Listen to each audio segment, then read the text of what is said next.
Right, let's look at some technical analysis here. Okay, just going to answer some questions I had during the break. When we're trading technically, okay, these are the things which we're really considering. It's not necessarily in a particular order, but these are the things which are influencing our trading decisions. First of all, chart patterns. What is setting up on the chart? Chart is just simply showing you the psychology of people who are behind the trading. Okay, showing you how they feel. Is it too expensive? Well, it falls. Is it too cheap? Well, it goes back up again. And what you have is patterns beginning to form, which you can begin to trade off of. You also have trend lines. Generally speaking, what do traders feel about the value of one of the currencies in the pair, or about that currency pair in general? MACD, convergence, divergence. This is massive when we're trading technically. We're going to spend a lot of time talking on that. Moving averages and envelopes. Again, we've had a little bit of a chat on moving averages earlier, but we're going to spend some more time doing that as we go. But they are huge. That's one of the main things which helps you determine if the trend is up or down. Remember I said earlier that cable was trending down and made a little bit of a move back up. And I was thinking, hey, maybe if this goes a little bit further, we're going to start going long on this thing. Okay? But there was something very specific telling me that it was not yet time to do that. The very specific thing was just simply the moving averages. Okay? So understanding how to use those are going to help you determine trend. Fibonacci levels, we're going to talk about those as well. It helps us understand a little bit of retracement and some other support and resistance levels. Pivot points, which are huge as well. Okay? These are really all the things which are going on when we're trading technically. Does that make sense to everyone? Yes or no? Yeah. Good. Okay. Let's have a look. Here's the OHLC bar. Okay. OHLC bar stands for open, high, low, close bar. And it just basically describes every single part of the bar. So, the little lever coming in from the left, that determines the open.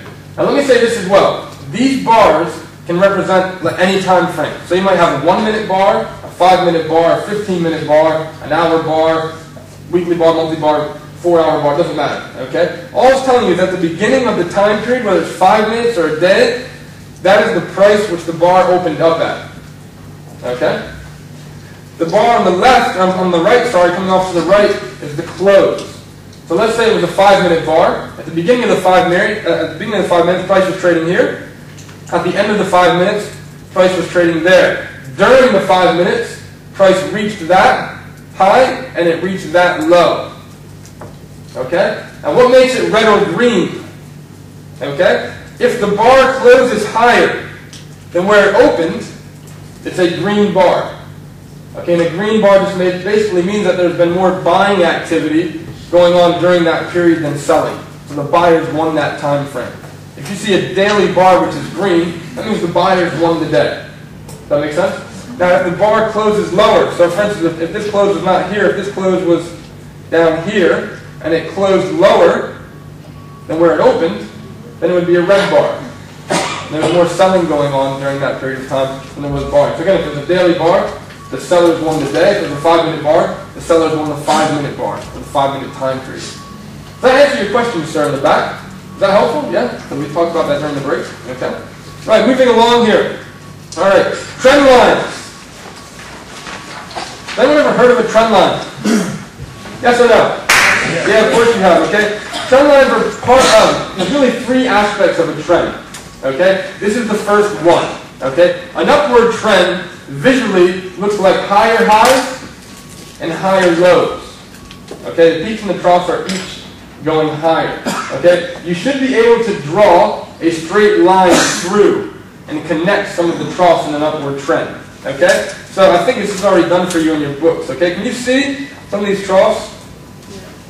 Can you see how you can draw a straight line through them? Yes? When you have an upward trend, the trend line is on the bottom. This is very important that we get this, okay? In an upward trend, the trend line is where? It's where? On the bottom, okay? Drawing an upward trend, the trend line is on it's like a staircase, right? It's walking up the stairs, okay? You need at least 3 touches for a trend line to be there, or to exist, okay? 2 touches is a coincidence. 1 touch really is nothing. 3 touches you say, hey, you know what? Something is actually going on here. Okay, this is going to help you. Remember, the trend line is not to say you suddenly have a trend. And there's other aspects to a trend which we're going to talk about. The trend line is really the first step. Visually, you need to be able to say, hey, the high is getting higher, or the low is getting higher. If so, can I draw a trend line? A really good exercise is just simply to do this. If you see price, and visually straight away you're going to say, hey, you know what? price is moving up.